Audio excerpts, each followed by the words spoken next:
façam o tal do triplo C. Curta, comenta, porque a integração do chat ajuda muito, e compartilhe.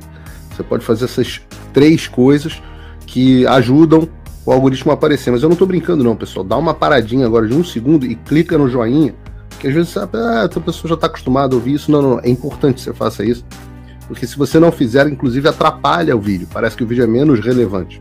Então... Também faço aqui o meu convite da minha parte para você assinar a plataforma do Fio Diário e começar a acompanhar uma plataforma realmente livre e que vai dar oportunidade das pessoas falarem o que pensam e dizerem a verdade. Se você não incentivar um veículo de mídia independente como esse, quem vai fazer por você?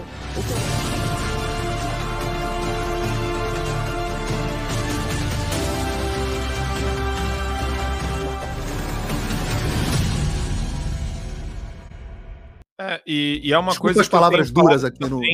Não, mas você foi no ponto que eu falei na Gazeta, inclusive, esses dias, Paulão.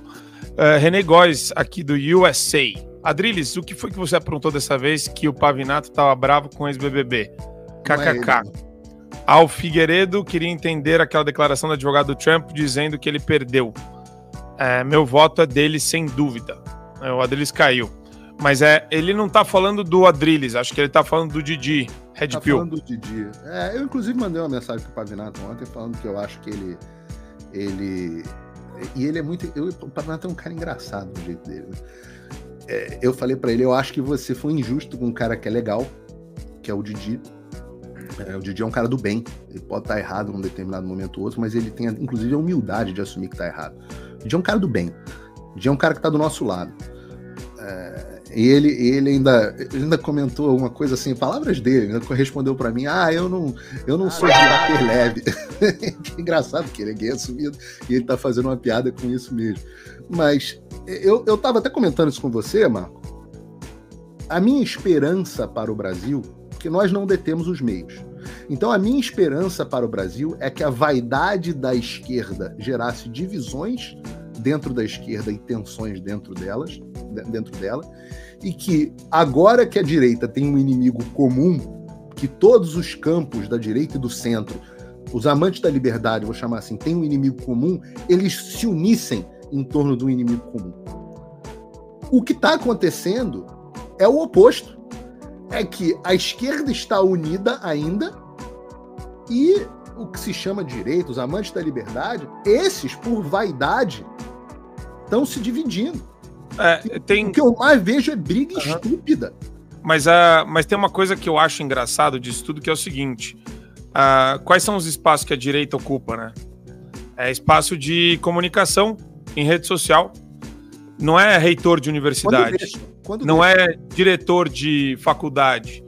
Esse espaço está na mão do esquerdista. Então, mas você vê, todos os espaços que tem a ver com vaidade e que tem a ver com ego e que tem a ver com espaço acadêmico, cultural, diretor de fundação, diretor de ONG, a esquerda, ela consegue contemplar e arrefecer ânimos dessa galera.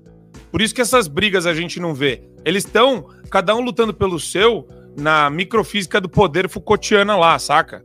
Eles já têm eles já têm algum... Eles já têm organização. A direita tá... É como se fosse um adolescente conhecendo o seu corpo.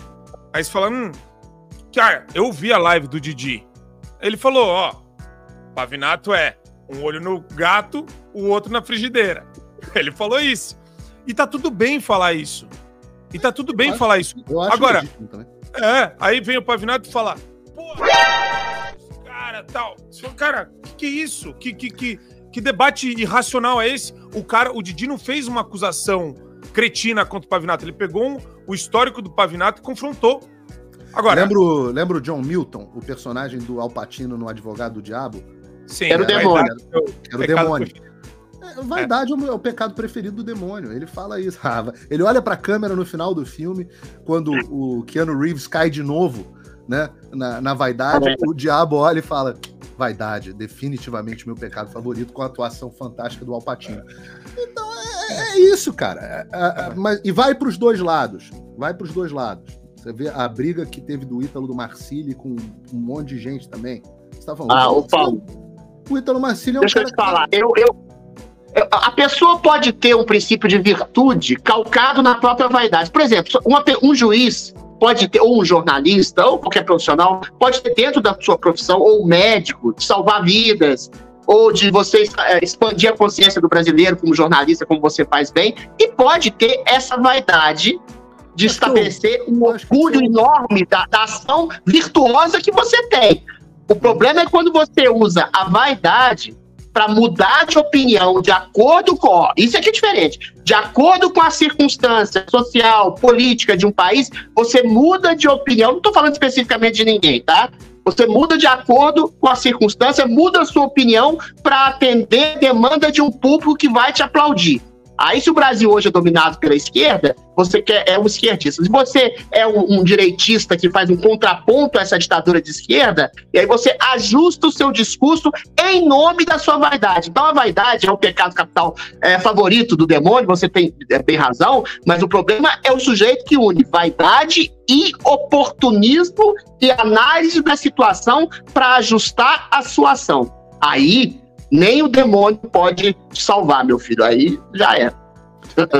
Eu só acho o seguinte, nesse momento... Tem muito oportunista na seara jornalística e, sobretudo, claro, política do Brasil.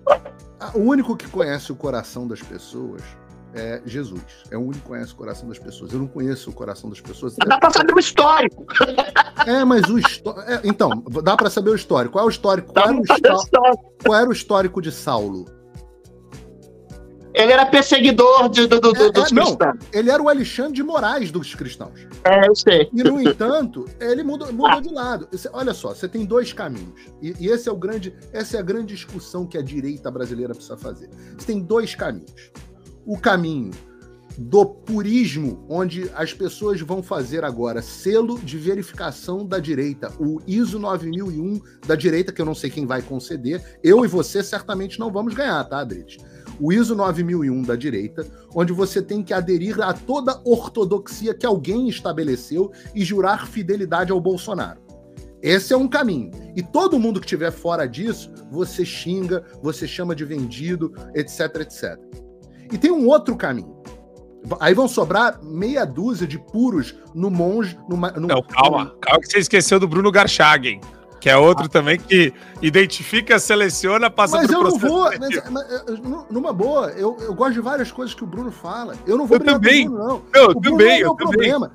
Mas caminho que eu vou dizer a mesma coisa. O outro caminho que eu vou dizer qual é, nós temos um adversário nesse momento, que é o regime do Brasil. Ok. Todos aqueles que trabalharem contra este regime estão comigo. Todos. Então, pode chamar quem você quiser. Eu não quero saber do passado. Venha e não peques mais. E nesse momento se una para derrubar o regime que a gente tem no Brasil. Mas aí são coisas diferentes. Esse é o meu ponto. Mas, eu não vou brigar com o Ítalo Marcilli. Desculpa, por exemplo, eu não vou perder tempo brigando com o Ítalo Marcilli, que é um cara que educou milhões de pessoas no Brasil, com a mentalidade conservadora, com a mentalidade etc. Tá montando uma faculdade. Chamou o Luiz Fux e o Schietti para serem professores da faculdade, o Rogério Schietti, que são para serem professores da faculdade. Poxa, não sei o quê. Eu aposto que vai ser melhor que as outras faculdades, se tudo que o Ítalo ensinou na vida inteira tiver alguma penetração nessa faculdade. Então, assim, sinceramente, este cara não é meu inimigo. Eu não vou perder um segundo com ele. Eu tenho um inimigo e ele é careca, porra. Aqui eu acho que algumas reações são absurdas também. E eu gosto de criticar a reação absurda. Ele chamou a galera do 8 de janeiro de terrorista. O Ítalo Marcilli. Aí você fala, ele chamou isso mesmo, numa conversa privada que foi vazada indevidamente, na minha opinião. Ele não fez essa apologia pública e começou a fazer isso. Eu não vou ficar fazendo defesa do Ítalo Marcilli, não. Nunca troquei uma palavra com o Ítalo Marcilli na minha vida. Nunca troquei uma palavra com ele. Eu também não. Tem uma série de críticas que eu vou guardar para mim aqui nesse momento ao Ítalo Marcilli, a personalidade, etc, etc. Mas eu acho que, de um modo geral, ele é um cara que tem somado nos últimos anos. E se agora ele começar a virar casaca e isso começar a se manifestar publicamente, etc, etc, tudo bem. Se ele começar a passar claramente pro lado de lá e se tornar um adversário, tudo bem, aí ele se torna um adversário. Mas nós empurrarmos as pessoas pro lado de lá, que é isso que vem acontecendo, através de linchamento. E olha, eu conheço várias pessoas que foram empurradas para a esquerda por causa de um linchamento arbitrário da direita. Que eu já sofri. Mas é que eu também. Fui linchado. Você também. Não, assim, é que eu já fui tão linchado que eu já tô acostumado, eu nem sinto mais. Então, eu tô aqui para falar a verdade. O dia que as pessoas não quiserem ouvir o que eu tenho para falar, eu volto para minha vida empresarial e vou ser feliz. Essa minha vida, eu sou igual ao Bolsonaro, essa minha vida... Ninguém quer ter os bens bloqueados, o passaporte caçado, não poder voltar para a própria pátria, trabalhar anos para construir quase que um edifício dentro do jornalismo e isso ser destruído em um dia pela caneta de um ditador. Ninguém quer essa vida. Minha família quer que eu pare com esse troço.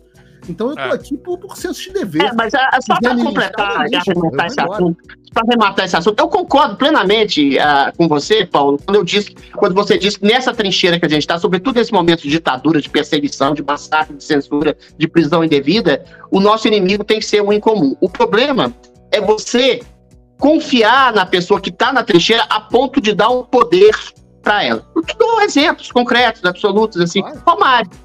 Romário é um cara que foi eleito pelo bolsonarismo a senador, vai ficar 8 anos, é um traidor das próprias convicções, traidor de quem o elegeu, traidor de tudo, que não tá nem aí. Então, o receio que eu tenho, quando eu falo do histórico da pessoa, para não ficar olhando se ele foi Jesus que tocou o coração dele, se ele realmente mudou, com convicção moral realmente virtuosa, é que não dê poder quando a possibilidade de ficar, por exemplo, um senador, para ser objetivo, durante 8 anos no poder, que ele vai se tornar um traidor, e é só ver o histórico da pessoa para saber que talvez ela não esteja tão alinhada com você assim, esteja numa seara, numa trincheira, por uma questão de oportunismo. Então aí você tem que usar um pouco a razão, entendeu? Para não confiar demais também. Essa é a questão. Só um segundo, o Romário nunca falou nada de bom para nos ajudar. Então esse não dá nem pra gente dizer que se fingia de aliado. Não traiu. Nós é que caímos no conto do Romário. Exatamente. Pelo Bolsonaro. Então, quem falou mais pelo Romário foi o Bolsonaro, a família, sei lá, do que o próprio Romário. Datena, quase que o Datena é eleito senador. Pensa bem. Quase que o Datena. Eu acho que os exemplos melhores são Joyce, são Dória, etc, etc. Alexandre Frota tem razão. Na hora de colocar no poder público, faz o seguinte, copia, não inventa não, copia o Churchill, cara. O Churchill se aliou ao Stalin para libertar a Europa, mas ele dizia, no segundo seguinte a gente tem que se preocupar com o Stalin. Então, se eu tivesse que me aliar ao PT para tirar esse regime do poder, porque o regime não é o PT. O PT foi colocado pelo regime. Se algum dia o regime, se o PT se opuser ao regime, e começar a pedir impeachment do Alexandre de Moraes, PT, tamo junto. E no dia seguinte eu passo a combatê-lo. E a vida é assim. Você não tem como resolver nenhum problema sem isso. Peraí. Desculpe interromper esse vídeo, mas é que eu continuo censurado pelo STF. Além deles cancelarem o meu passaporte, congelarem todas as minhas contas bancárias e bloquearem as minhas redes, agora eles também querem proibir os meus vídeos no Brasil. Você pode continuar me acompanhando seguindo o meu segundo canal, que é o canal de cortes. E se quiser ter acesso a todas as minhas postagens para sempre, deve se inscrever no meu Locals, que funciona de uma forma parecida com o Facebook ou o Twitter. Todos os links estão aqui na descrição. Entra lá, senão você vai ficar desinformado e aí eles vão vencer. Façam o tal do triplo C. Curta, comenta, porque a integração do chat ajuda muito, e compartilhe. Você pode fazer essas 3 coisas que ajudam o algoritmo a aparecer. Mas eu não tô brincando não, pessoal. Dá uma paradinha agora de 1 segundo e clica no joinha, que às vezes essa pessoa já tá acostumada a ouvir isso. Não, é importante que você faça isso, porque se você não fizer, inclusive atrapalha o vídeo. Parece que o vídeo é menos relevante.